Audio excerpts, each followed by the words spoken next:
Kalau banyak tersinggung ya na'udzubillah lah. Ya karena memang begitu Pak. Makanya mohon maaf Pak, ada orang yang merendahkan diri dia hanya karena untuk jabatan itu banyak. Bukan hanya yang masalah kalau orang nggak mengerti agama mungkin tidak terlalu persoalan Pak, karena dia nggak ngerti agama. Yang masalah itu yang ngerti agama. Makanya tadi alim itu tadi. Masa seorang yang mengerti agama kemudian dia meminta mobil misalkan. Seorang yang mengerti agama dia kemudian meminta jabatan. Seorang yang mengerti agama kemudian meminta ini dan itu sebagai yang paling hina lagi Bapak Ibu, yang paling hina daripada itu mungkin terlalu nampak. Seorang alim, mohon maaf Bapak Ibu ya, seorang dai saja, dai seperti saat ini Bapak Ibu lihat, datang saya kepada ketua saya minta amplopnya dong. Itu marwah ustadznya udah nggak ada itu. Alhamdulillahirabbil alamin. Alhamdulillahilladzi hadana li hadza wa ma kunna linahtadiya laula an hadanallah. Asyhadu an la ilaha illallah wahdahu la syarika lah wa asyhadu anna Muhammadan abduhu wa rasuluh la nabiyya ba'd. Allahumma shalli wa sallim wa barik ala hadzal nabiyil karim. Allahumma shalli ala Muhammad wa ala ali Muhammad fil alamin innaka Hamidum Majid.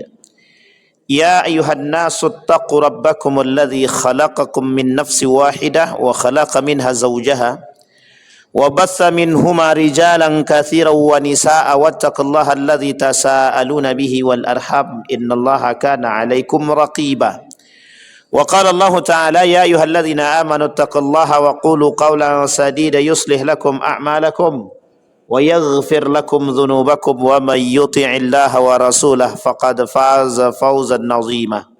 Puji syukur kehadirat Allah dengan mengucapkan alhamdulillahirabbil alamin.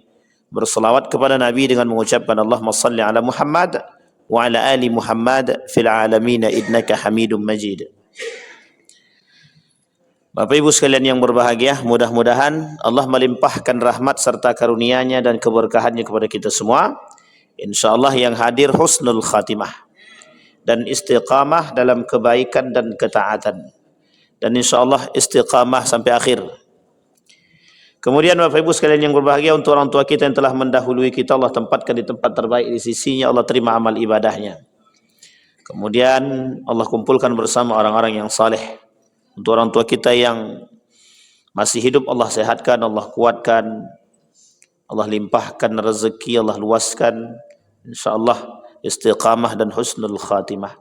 Amin ya rabbal alamin. Baik Bapak Ibu sekalian yang berbahagia, kemarin kita masuk pada pada poin yang pertama tentang ghururul ulama, tertipunya orang-orang alim. Kita sampai pada firqah yang kedua,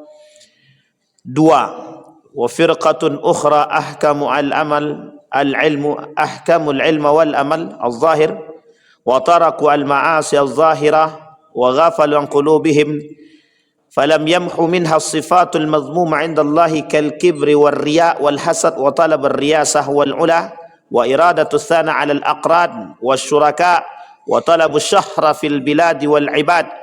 Dzalika ghururu sababihi ghaflatihim an qawlihi sallallahu alaihi wasallam ar-riya' huwa asy-syirkul asghar. Wa qawluhu al-hasad ya'kulul hasanat kama ta'kulun nar al-hatab. Wa qawluhu sallallahu alaihi wasallam hubbul mal wasyaraf yanbutani an-nifaq fil qalbi kama yanbutu al-ma' al-baqal ila ghairi dhalika min al-akhbar. Wa ghafalu an qawlihi ta'ala illa man atallah biqalbin salim faghafalu an qulubihim wastaghalu bidhawahirihim wa man lam yusaffi qalbahu wa lam yasih wa la tasihu ta'atahu wa yakunu kamarid zah bihi al-jarab fa amarahu at-tabib bit-tala' wa syarb ad-dawa fastaghala bit-tala' wa taraka syarb ad-dawa fa azala ma yadhhar wa lam yazal ma batanah wa aslah ma ala zahirihi mimma batin fala yazalu jarabahu yazdadu abadan mimma fi batinihi. Fakadzalika al-khaba'ith idza kana kaminatun fil qalbi yazhar atharuha 'ala al-jawarih falau zala ma fi batinihi istirahu zahir. Kemarin kita sampai pada poin yang kedua dari tertipunya para alim tadi.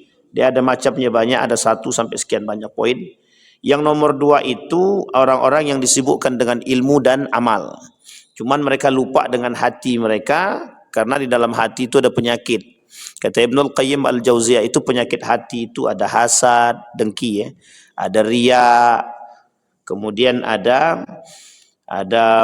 talabur riyasah, ada unsur dalam hati itu, kenapa Pak Wali Kota tak pilih saya jadi ketua ya, itulah contohnya tuh. Itu namanya talabur riyasah. Awak sudah dekat dengan dia tapi tak juga dinaik-naikkannya jabatan awak. Itu namanya talabur riyasah namanya. Jadi ada kata Nabi dalam hadisnya itu, dia tentang hadis-hadis akhir zaman itu, man izdada minas sultani qurban wa mazdada minallahi illa bu'dan gitu. Seorang alim jika enggak kuat iman, yang imannya enggak kuat, ketika mereka mendekat kepada pemimpin atau penguasa, itu tidak akan semakin mendekatkan mereka kepada Allah, tapi justru semakin membuat mereka jauh. Tapi ini, kata Imam Al-Ghazali, ada unsur penyakit yang disebut dengan talabur riyasah. Orang-orang yang selalu meminta kekuasaan, orang alim yang meminta kekuasaan. Bapak Ibu sekalian yang berbahagia, saya ingat betul cerita, tapi ini cerita saya tidak menyebutkan nama. Ada salah seorang alim dalam salah satu organisasi itu. Itu beliau mengatakan kepada kami, seharusnya yang menjadi ketua itu dalam organisasi tersebut si A. Dari pokoknya si A lah gitu.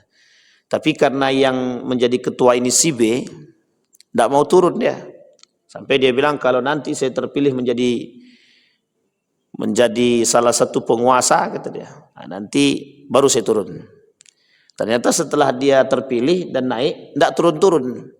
Sampai dia bilang, entarlah kalau pemilihan umum baru, kalau sudah pemilihan baru saya mau turun. Gitu.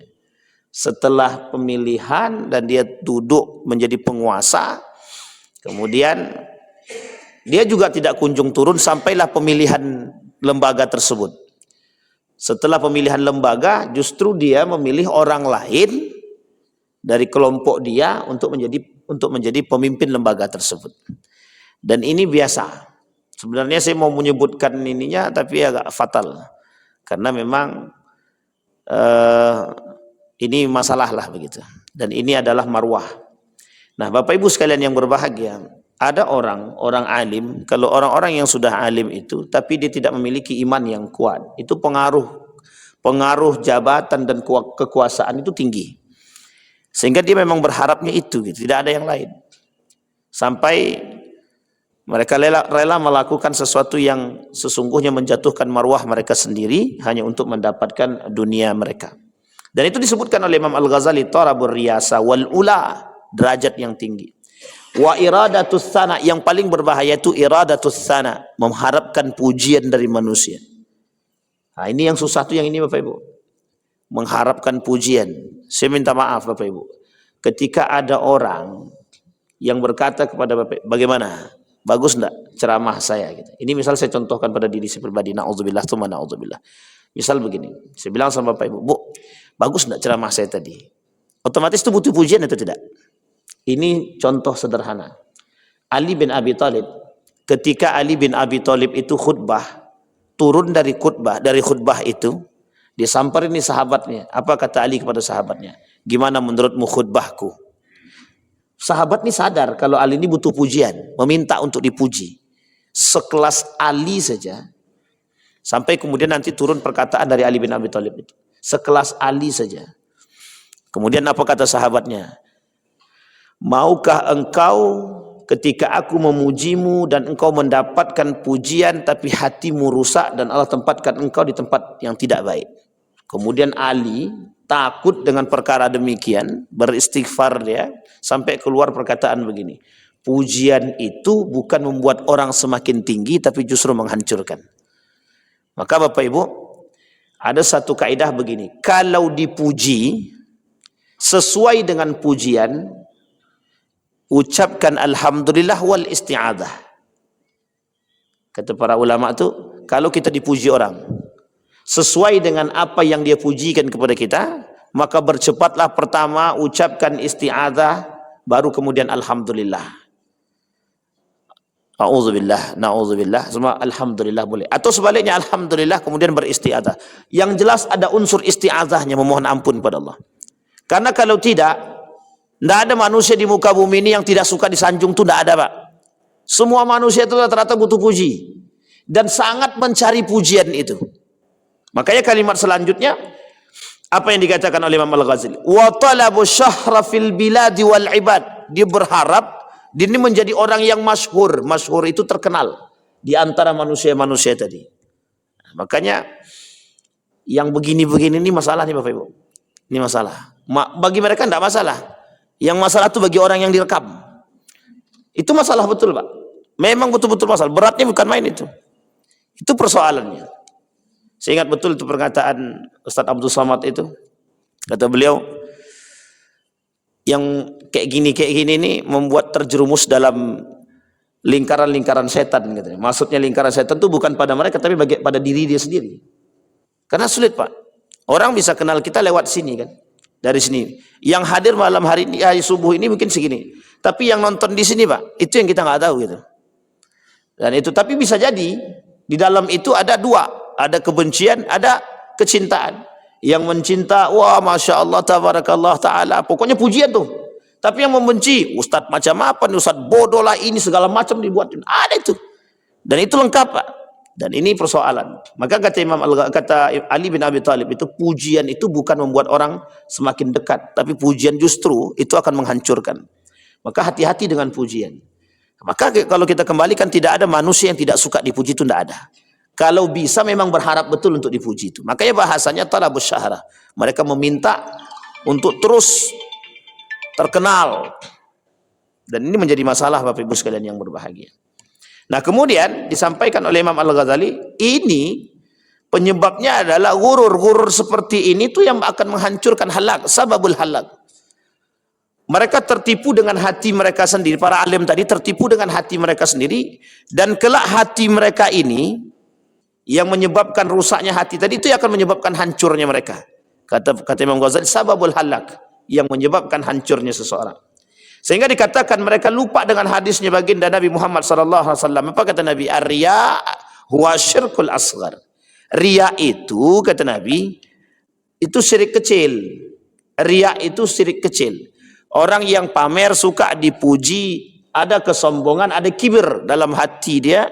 Itu disampaikan oleh kata Nabi, ar-riya huwa asyirkul asghar. Bahkan parahnya lagi sederhana ada. Man shalla yura'i faqad asyraka, man sama yura'i faqad asyraka. Orang yang, mohon maaf, orang yang sholat pengen dipandang itu syirik. Karena ada unsur riyanya. Orang yang puasa, oh, aku puasa, kuat aku nih. Ada unsur ingin dipuji, syirik. Karena ada riyanya. Orang yang berzakat, orang yang bersedekah, pamer, dia ada unsur syiriknya. Maka disampaikan sama Nabi, man shalla yura'i faqad asyraka. Yang sholat pengen dipandang oleh manusia, sholat aja, yang pengen dipandang oleh manusia, apalagi amal ibadah yang lain. Nah, jangan sampai ini penting Bapak Ibu. Makanya kenapa ilmu tasawuf itu agak penting, sangat penting. Ya karena membersihkan hati itu yang paling berat. Kalau cuma membersihkan harta itu selesai, Pak. Maka kata Imam Ghazali begini, membersihkan sampah yang nampak itu jelas. Membersihkan sampah yang nampak itu. Misal ini nampak sampahnya besar-besar, Pak. Itu selesai itu, Pak. Pakai alat, pakai sapu, selesai kita bersihkan. Tapi melihat debu yang kecil di dalam karpet-karpet ini itu kan butuh tenaga itu untuk membersihkannya. Itu butuh tenaga itu. Kalau cuman sampahnya jelas, tinggal disapu, selesai, masuk, Pak. Tapi kalau debu yang kecil-kecil tadi perlu dijemur. Apalagi kalau kita tidak tahu apakah di sini ada najis atau tidak najisnya. Itu beratnya minta ampun itu. Kerjaannya banyak, dicuci lah. Itu belum tentu. Ya kalau hilang, kalau tak hilang, nah, ini masalah. Sampai Nabi bilang dalam riwayat yang lain, kata Nabi, hubbul mal wasyaraf. Penyakit yang lain, kata Nabi, cinta terhadap harta dan kemuliaan itu yanbutani an-nifaq fil qalbi. Dua perbuatan tersebut, hubbul mal dan syaraf, cinta terhadap jabatan, kekuasaan dan kemuliaan, dan cinta terhadap harta, itu kata Nabi menimbulkan penyakit nifak dalam hati. Yanbutani an-nifaq. Ini sebenarnya saya tak mau singgung-singgung, tapi kalau banyak tersinggung ya na'udzubillah lah. Ya karena memang begitu Pak. Makanya mohon maaf Pak, ada orang yang merendahkan diri dia hanya karena untuk jabatan tuh banyak. Bukan hanya yang masalah kalau orang nggak mengerti agama mungkin tidak terlalu persoalan Pak, karena dia nggak ngerti agama. Yang masalah tuh yang ngerti agama. Makanya tadi alim tuh tadi. Masa seorang yang mengerti agama kemudian dia meminta mobil misalkan. Seorang yang mengerti agama dia kemudian meminta jabatan. Seorang yang mengerti agama kemudian meminta ini dan itu sebagai yang paling hina lagi Bapak Ibu, yang paling hina daripada sekarang itu mungkin terlalu nampak. Seorang alim, mohon maaf Bapak Ibu ya, seorang dai saja, dai seperti saat ini Bapak Ibu lihat, datang saya kepada ketua saya minta amplopnya dong. Itu marwah ustadznya udah nggak ada itu. Udah nggak ada itu Pak. Sangat itu Pak, itu memalukan, sangat memalukan.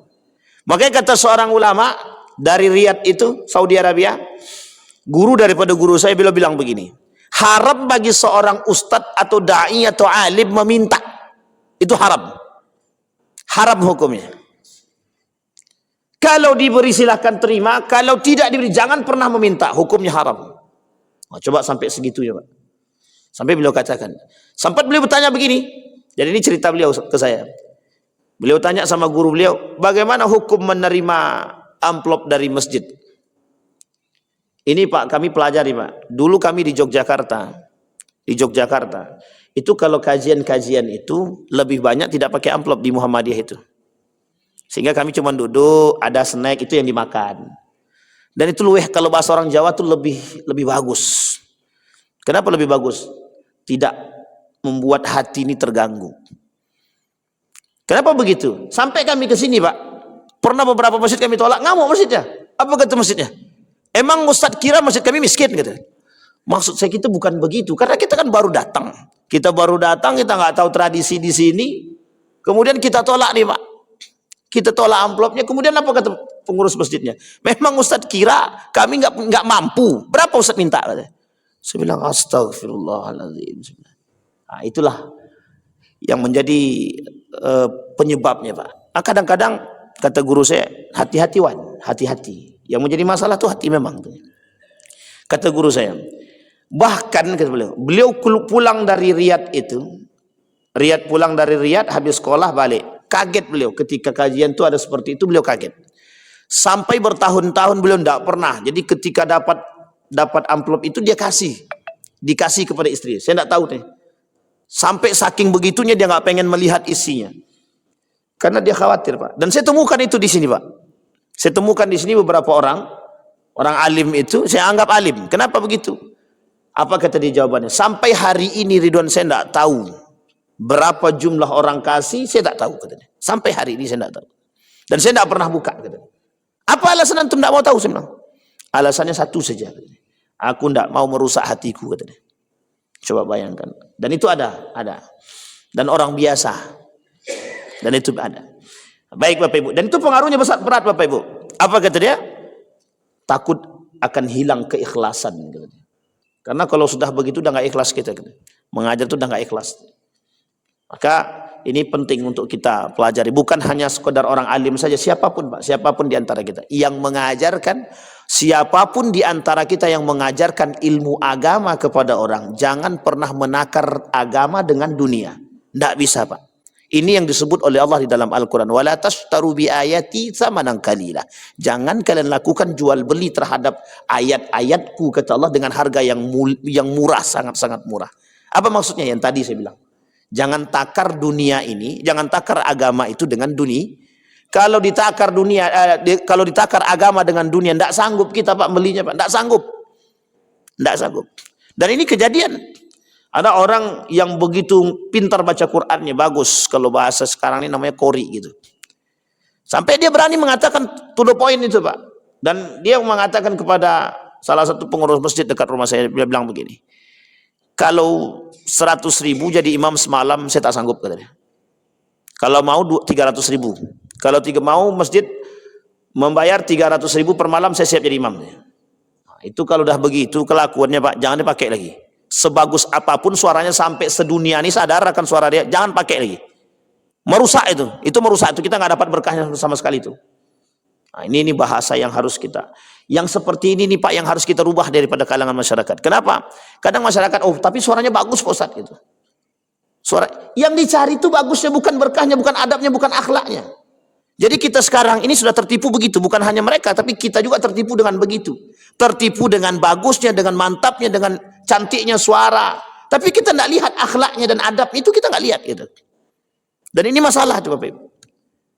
Maka lebih baik kita mendapatkan sedikit tapi berkah daripada banyak tidak ada gunanya sama sekali. Sampai Nabi kata begini, sampai Imam Ghazali bilang begini, la yanfa'uhu ilmuhu. Ilmunya itu tidak ada manfaat sama sekali kata dia. Nah, ini penting untuk dipahami. Baik, ada kemudian selanjutnya Bapak Ibu, al-firqah tsalisah. Dari tertipunya para ulama tadi, para alim tadi, nomor 1, nomor 2 sudah. Sekarang nomor 3. Wa firqatun ukhra alimu hadhil akhlaq. Ada orang para ulama yang harus mengetahui akhlak ini gitu. Selain dia berilmu, dia juga harus paham akhlak. Kalau tidak paham akhlak ini masalah. Banyak ilmu tapi tak punya akhlak. Kata Syekh Hasim Al-Asy'ari, ta'addabu qabla an tata'allam. Beradablah sebelum berilmu. Sekarang banyak mana? Banyak orang berilmu apa beradab? Banyak ya berilmu, beradab? Banyak juga. Jangan begitu bahasanya. Banyak juga. Nah, kita yang harus cerdas Bapak Ibu. Wa alimu annaha mazmumah. Wa alimu annaha mazmumah. Dan harus mengetahui, mereka harus mengetahui perbuatan tidak berakhlak itu perbuatan yang mazmum. Mazmumah, yang tercela, yang dibenci, yang tidak disukai. Min wajhi syar'i, dalam urusan syariat. Illa annahu la ajabahum bi anfusihim yadhunnun annahum muttaqifun wa annahum arba'u indallah. Mereka merasa, jangan sampai ada seorang alim merasa lebih tinggi derajat dia di hadapan Allah. Ini pernah terjadi satu cerita begini Bapak Ibu. Cerita ini cerita nyata di Damaskus, Syam. Seorang ulama terkenal, masyhur di Damaskus itu, di Syam itu, ketika sedang berjalan, tiba-tiba datang seekor anjing. Seekor anjing kemudian menggigit bajunya. Kemudian diambil baju tadi sama alim tadi, orang ulama tadi, diginikannya. Kemudian apa? Dilalah, ini cerita ya. Dilalah anjing tersebut bisa bicara. Apa kata anjing tadi? Apa kau kira dirimu lebih mulia daripada aku? Kata dia. Kata anjing tadi, apakah dirimu lebih mulia daripada aku? Kemudian balik orang alim tadi balik. Sampai di rumah dia bilang, seekor kalbun saja bisa menasehatiku. Katanya. Di situ dia malu. Seekor binatang bisa membuat dia malu di hadapan Allah. Apa kata dia? Belum tentu kita ini lebih mulia daripada mereka. Sama Pak. Apa kata Syekh Ramadan Al-Buti dalam penyampaian beliau tentang hikam dan hikmah-hikmah kebijaksanaan itu? Apa kata beliau? Jangan pernah menganggap orang lain yang tidak berilmu itu lebih tinggi derajatnya di hadapan Allah. Maka Bapak Ibu sekalian yang berbahagia, jangan Bapak Ibu kira yang berceramah di depan ini itu lebih dulu masuk surga. Justru bisa lebih dulu masuk neraka. Makanya Bapak Ibu di dalam masjid ini, di dalam masjid itu tidak ada perbedaan Bapak Ibu. Perbedaan manusia di hadapan Allah itu cuma satu saja, takwa. Jadi jangan sampai kita ini memuliakan orang yang tak layak untuk kita muliakan. Karena kemuliaan manusia di hadapan Allah itu tergantung pada ketakwaan. Yang saya khawatirkan adalah ketika datang wali kota, datang gubernur, awas. Gubernur wali kota mau datang. Sof dikasih paling depan. Sudah dia masbuk, kita harus nunggu, dikasih sof paling depan. Sekarang saya tanya, begitu gak akhlaknya? Tidak begitu Pak. Kalau sudah saatnya masuk, sudah. Di dalam masjid tidak ada perbedaan. Mau dia kaya, mau dia miskin, mau dia punya jabatan atau tidak punya jabatan, di dalam masjid sama. Kekuatan di hadapan Allah cuma satu yang membuat manusia. Akramul mar'i illa tuqa. Yang dimuliakan oleh Allah itu cuma satu, ketakwaan Pak. Jadi jangan Bapak Ibu beranggapan, oh Ustadz itu alim. Jangan Pak. Maka ketika Bapak Ibu ketemu ada Ustadz yang mohon maaf tak sesuai dengan apa yang dikatakan, Bapak Ibu jangan cepat-cepat menghakimi. Karena mereka juga manusia dalam kategori apa? Mana mereka yang berpegang teguh dengan apa yang mereka katakan dan tidak. Dan ini masalah Bapak Ibu. Kenapa saya sampaikan begini? Paling tidak menjadi rambu-rambu bagi kami pribadi. Ini masalah Bapak Ibu. Karena nanti dalam pandangan masyarakat begitu. Seolah-olah ketika masyarakat sudah menganggap ustadz ini lebih Pak dianggapnya. Sehingga ketika dia melakukan kesalahan, habis ustadz dikecamnya Pak. Ya memang. Karena ini manusia, dia tidak malaikat juga. Masih ada berpotensi salah. Nah, jadi jangan kita memandang seseorang itu berlebihan juga. Tidak bisa. Karena kita semua umat manusia ini sama Pak. Yang membuat kita berbeda di hadapan Allah cuma satu, ketakwaan. Baik. Kemudian al-firqah rabi'ah. Wa firqatun ukhra hakamu al-ilma wa tahharu al-jawarih. Kelompok selanjutnya, seorang alim itu haruslah mereka selain dari belajar ilmu yang banyak, mereka juga tahharu al-jawarih. Mereka harus sering-sering membersihkan diri mereka. Baik secara fisiknya maupun secara batinnya. Baik secara zahir maupun batin. Kalau batin bagaimana cara membersihkannya? Bitta'at, dengan ketaatan kepada Allah. Nah ini penting. Wajtanibu tahiril ma'asi. Zahiril ma'asi, dia harus menjauhi maksiat-maksiat yang zahir. Contoh, seorang alim haram bagi dia memandang yang bukan muhrim dia. Haram. Jangan pandang. Takut tak kuat iman, goyang. Apa Pak? Tak sengaja. Ini masalah. Iya juga. Kalau tak sengaja tak mungkin kita paksakan pula. Tak sengaja tak angkat kepala, itu tak ada masalah juga itu. Maka Imam Al-Ghazali kena Imam Syafi'i itu kenapa jalan dia nunduk? Telinganya ditutup. Alasannya itu. Aku tidak mau merusak. Karena manusia hari ini Bapak Ibu keluar dari rumah, apa yang nampak, apa yang dikomentari.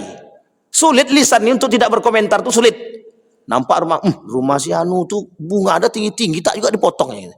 Pokoknya setiap keluar dari rumah dimanapun nampak kena komentar. Itu yang sulit Pak. Maka Imam Syafi'i itu nundukkan ke bawah. Kenapa? Dia tak mau punya banyak komentar, tak mau merusak hati. Makanya Imam Syafi'i itu Pak, syakautu ila waqi'in su'a hifzi fa arsadani ila tarkil ma'asi fa akhbarani bi anna al-ilma nur wa nur Allah la yuhda lil 'asi. Ini cerita Imam Syafi'i. Apa kata Imam Syafi'i ketika dia sampai kepada gurunya Imam Waqi' itu? Satu ketika guru dia yang satu lagi menyuruh Imam Malik menyuruh Imam Syafi'i untuk menggantikan dia ngajar. Tak sengaja telangkah kaki gurunya Imam Waqi'. Tak sengaja telangkah kaki guru nih, saking senangnya. Senang banget lah kalau disuruh guru untuk ngajar tuh, untuk menggantikan tuh senangnya bukan main. Tapi ternyata sampai di kelas Imam Syafi'i tidak bisa ngomong apa-apa, masih mending tidak bisa berpikir ya, ini tidak bisa ngomong. Bingung Imam Syafi'i mau ngomong apa tuh bingung. 1 jam pertama tidak keluar apa yang diomongkan. 1 jam kedua tidak keluar juga apa yang mau diomongkan. Akhirnya berpikir apa masalah nih? Keluar dia dari kelas, dia pikir lagi apa masalah nih? Sampai saking kuatnya daya ingat Imam Syafi'i itu, diingatnya apa masalah hari ini, apa maksiatnya, diingatnya Pak, terus sampailah ketemu Pak. Ternyata tak sengaja kaki Imam Waqi' telangkah sama Imam Syafi'i. Balik Imam Syafi'i dikejarnya, dicarinya ke guru dia. Apa kata guru dia? Saya dah tahu kenapa kau balik ke sini, katanya. Disampaikanlah, syakautu ila waqi'in su'a hifzi fa arsadani ila tarkil ma'asi. Tak sengaja penyebab telangkah kaki guru tadi membuat su'a hifzi, hafalanku rusak, kata dia. Kata Imam Syafi'i. Itu Imam Syafi'i Pak. Kalau sekarang mau guru dia pun dia landasnya. Ditabraknya lah, dipukulnya, terserahlah sekarang. Ini zaman sekarang begitu. Ini cuma telangkah kaki. Kemudian dikasih tahu, al-ilmu nur wa nurullahi la yuhda lil 'as, kata gurunya Imam Waqi' kepada Imam Syafi'i. Imam Syafi'i bilang begini, ilmu itu suci. Saking sucinya ilmu tidak bisa masuk kepada orang-orang yang di dalam hatinya ada unsur maksiat.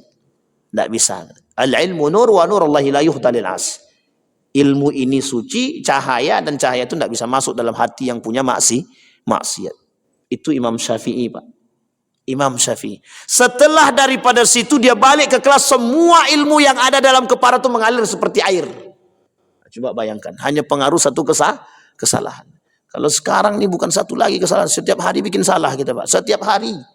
Tapi menganggap diri paling baik juga. Baik. Maka dikatakan wajtanibu zahiril ma'asi wa tafaqqadu akhlaqan nafs wa sifatul qalbi minar riya. Jauhi dirimu dari perbuatan-perbuatan riya, dengki, kiber.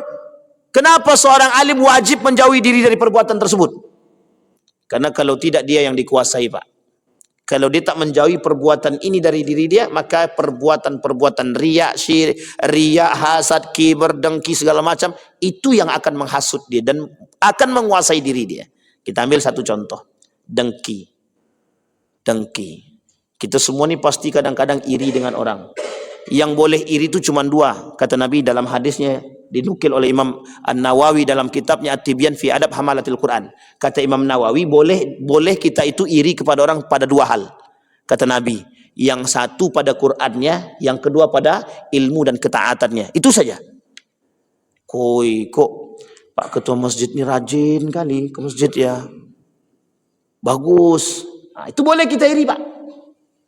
Ilmunya banyak, rajin belajar. Boleh kita iri. Hafalannya kok kuat sekali. Bagaimana cara dia bertadabur dengan Al-Qurannya, akhlaknya bagus. Itu boleh kita iri. Tapi selain daripada itu tidak boleh iri. Kok si Anu itu rumahnya 3 ya? Kok aku cuma 1, rusak lagi. Nah, itu tidak boleh, Pak. Tidak ada guna. Dan itu yang membuat merusak itu begitu. Makanya untuk rasa syukur itu, meningkatkan rasa syukur itu penting. Karena itu akan menghilangkan penyakit dalam diri kita. Penyakit iri hati. Iri, dengki, segala macam. Baik. Wajahadu anfusahum fit tabarra minha wa khala'u minal qalbi. Mereka harus bisa berjihad, bersungguh-sungguh membersihkan hati dia. Sampai dikatakan oleh seorang ulama itu dalam tulisannya, dalam syairnya itu. Bagaimana perkataanmu mau sampai kepada orang sementara hatimu rusak? Lisanmu pandai, hatimu tak bersih. Bagaimana perkataanmu mau sampai? Sampai kalau kata ulama Muhammadiyah begini. Yang penting itu untuk berdakwah kepada orang itu kita melakukan dulu baru ngomong. Sehingga ada namanya dakwah bil hal, ad-dakwah bil hal. Jadi di Muhammadiyah itu lagi gencar-gencarnya dakwah bil hal. Tidak ngomong tapi berbuat dulu. Sehingga orang melihat apa yang dibuat gitu. Nah, ini penting untuk kita tanamkan kepada keluarga kita. Seorang ayah jangan perintahkan anak sholat kalau belum sholat. Nanti anaknya jawab, "Nak, ke masjid nak." "Bapak aja sembahyang di rumah," kata anaknya. Itu masalah itu, Pak. Jadi kita tak jadi ke masjid. Kata ibunya, "Nak, sholatlah nak." Ibu dah sholat? Belum. Ibu aja belum sholat. "Nak, jangan main HP." Ibu aja main HP. "Nak, jangan nonton." Bapaknya nonton. Kita mau jawab apa, Pak? Mau kita marahkan, itu kenyataan. Tidak dimarahkan, dia membantah. Dan ini persoalan. Maka berbuatlah terlebih dahulu sebelum berbicara. Diusahakan. Diusahakan berbuat terlebih dahulu baru kemudian dikatakan. Kemudian selanjutnya al-firqal khamisah wa firqatun ukhra taraku al-muhib minal ulub. Satu yang membuat para ulama tertipu, orang alim tertipu, mereka meninggalkan hal-hal yang penting di dalam ilmu tadi.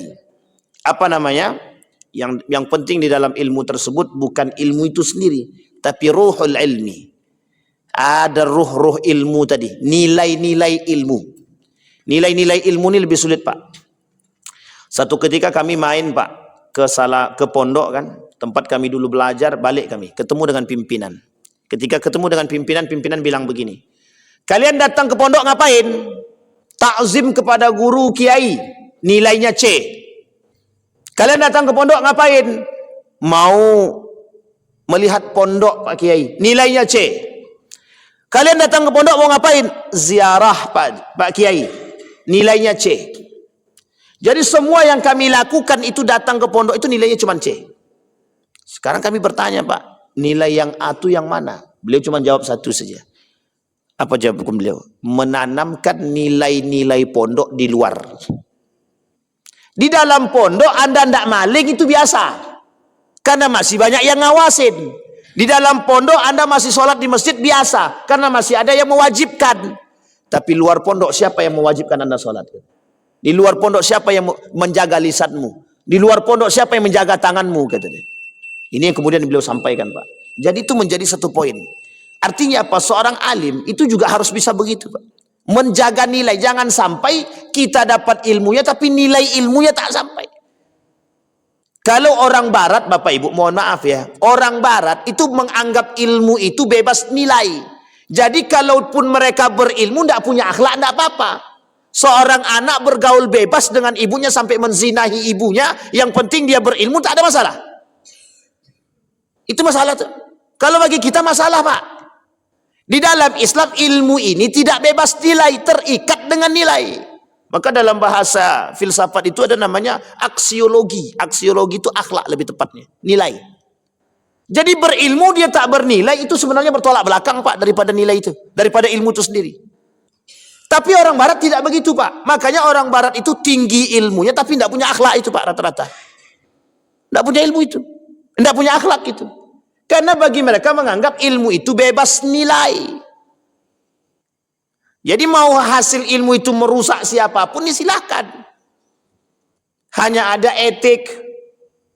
Itu pun kalau mereka pelajari. Kalau tidak, ya sudah. Nah, itu yang kemudian ditakutkan oleh para alim. Apa yang ditakutkan? Ketika ilmu ini bebas nilai, dikuasai oleh hawa nafsu. Kalau hawa nafsu yang menguasai, ini menjadi masalah. Ilmu itu dihargai, ilmu itu dibeli, dinilai dengan materi. Tapi coba pakai kalau ilmu itu tidak bebas nilai, atau kalau ilmu itu dengan nilai.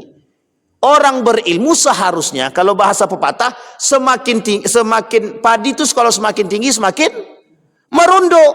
Kan itu sebenarnya peribahasa yang lama. Harusnya orang berilmu semakin tinggi ilmunya semakin beradab, semakin berakhlak. Dan dia sadar semakin dia berilmu, semakin dia menunduk. Kenapa? Ini ada poin pentingnya, Pak. Semakin tinggi ilmu dia, semakin tahu dia bodohnya. Orang berilmu, Pak, kalau sadar dia dengan ilmunya, semakin banyak ilmu yang dia pelajari, semakin tahu akan kebodohan diri dia. Jadi kalau semakin dia banyak ilmu, kemudian semakin begini dada, itu yakin tidak punya ilmu. Kenapa begitu, Ustaz?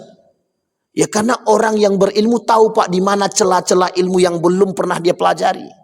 Dan ternyata aku baru pelajari sedikit daripada satu ilmu. Sedikit daripada satu ilmu. Belum sekian banyak ilmu. Nah, ini masalah, Pak. Kenapa para ulama-ulama terdahulu, ilmuwan-ilmuwan muslim dulu, itu menguasai berbagai macam cabang ilmu? Karena mereka sadar, Pak. Yang pertama mereka pelajari Al-Quran. Setelah mereka pelajari Al-Quran, mereka berakhlak dengan Al-Quran. Setelah itu baru mereka berilmu. Ada yang ahli fisika, ada yang ahli kimia. Tapi latar mereka sudah agama dulu. Latar mereka sudah berakhlak dulu. Latar mereka. Makanya kenapa Imam Syafi'i itu tidak bisa makan yang subhat. Bukan yang haram ya. Bukan yang haram, yang subhat. Dan itu saya temukan hari ini, Pak. Ada salah seorang itu yang sangat takut dengan subhat itu. Apa kata dia? Ini 1.000 rupiah ini duit siapa? Sampai sebegitu takutnya, Pak. Dan itu masih kita temukan. Meskipun langka. Kalau dulu tidak langka, Pak. Setiap orang begitu, Pak. Setiap orang begitu. Ada namanya Sayyid Nursi, ulama Turki. Namanya Sayyid Nursi, sangat fenomenal. Ulama ini baru dikenal ketika Habibur Rahman El-Shirazi menuliskan buku. Sebenarnya sudah dikenal lebih dahulu, cuman mungkin baru familiar di telinga kita setelah Habibur Rahman El-Shirazi menuliskan dalam novelnya itu Api Tauhid. Dan itu diceritakan tentang Sayyid Nursi itu menuliskan buku judulnya Rasail Nur, bagaimana tentang risalah-risalah cahaya.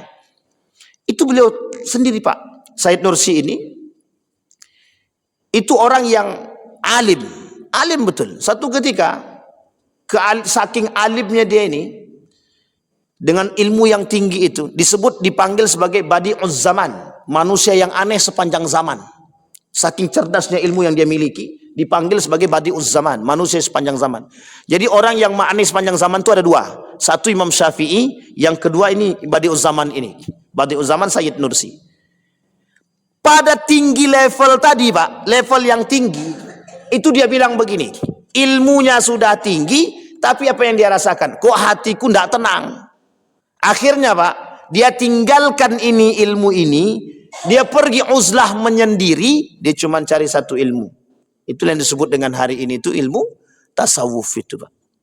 Hanya untuk mencari jati diri, hanya untuk mencari ketenangan jiwa. Nah, ini penting, Pak. Maka kata para ulama, semakin tinggi ilmu seseorang itu sebenarnya harus semakin berakhlak. Tidak bisa. Tapi kalau tinggi dia lisannya mencela, itu makin kita ragukan, Pak. Makin ragu kita. Baik Bapak Ibu sekalian yang berbahagia. Nah, kemudian bagaimana caranya? Ma'rifatullah. Bagaimana cara kita mengerti atau tahu akan keinginan Allah dan lain sebagainya itu? Maka perlu ada 3 hal, kata dia. Ma'rifatuhu thalatha. Yang pertama, memahami sifat-sifat Allah terlebih dahulu bagi seorang yang mempelajari ilmu. Yang kedua, ma'rifatul af'al. Kita pelajari dulu perbuatan-perbuatan. Jadi sebenarnya sederhananya begini. Jadikan sifat-sifatnya Allah itu seperti misalkan Ar-Rahman. Kita ini dah penyayang belum sama orang? Dah penyayang belum kita sama orang? Jangan-jangan kita ini cuman di covernya penyayang, isinya tak penyayang. Nah, ini masalah. Kan begitu. Kemudian contoh yang lain, ma'rifatul af'al. Kita sudah berbuat belum apa yang kita katakan? Kata Allah dalam Al-Quran itu, ini karena saya tidak fokuskan kepada tasawufnya Bapak Ibu, tapi saya kaji luarnya saja. Apa kata Allah dalam Al-Quran? Kabura maqtan indallahi an taqulu ma la taf'alun. Paling dibenci sama Allah orang yang berbicara tapi tak berbuat. Dari apa ini? Nah, kira-kira banyak mana itu? Nah, ini yang kita takutkan daripada seorang alim. Sampai Allah bilang begini dalam Al-Quran itu. Falaula nafara min kulli firqatin minhum ta'ifatan liyatafaqahu fid din. Setiap orang itu harus belajar ilmu-ilmu agar mereka itu faham, faqih terhadap agama. Faqih terhadap agama ini bukan ilmu-ilmu fikih saja, Pak. Tapi perlu paham bagaimana membuat diri dia lebih baik. Kemudian yang ketiga disampaikan ada namanya ma'rifatuz zat. Ma'rifatul zat itu memahami, ini yang paling tinggi tadi. Dalam tingkatannya itu Bapak Ibu ada namanya syariat, tarekat, kemudian ada hakikat, ada ma'rifat. Nah, kita ini di jalur mana kata kalau ulama-ulama tasawuf itu kita di tingkat mana? Tingkat tarekat aja, jangankan tarekat, syariat aja tidak selesai-selesai kita nih, Pak. Kalau kita masih beribadah karena unsur wajib, saya sangat yakin betul, Pak. Kalau sempat surga dan neraka ini tidak ada, saya yakin kita tidak akan ibadah. Karena orang dahulu, orang yang alim itu ibadahnya, orang-orang yang saleh itu, Pak, itu beribadah bukan surga dan neraka itu. Tolak ukurnya ridha Allah. Kalau sudah sampai tatarannya ridha Allah itu baru mungkin. Sekarang kadang-kadang kita tak pernah berpikir, Pak, kenapa Allah ciptakan kucing? Kenapa Allah ciptakan binatang-binatang yang lain? Kenapa Allah ciptakan pohon-pohon ini? Apa maksudnya? Mengapa kursi ini begini? Mengapa meja ini seperti ini? Ini kan tingkatannya lebih tinggi lagi, hakikat. Sampai kita harus paham dan sadar apa yang tujuan penciptaan Allah itu.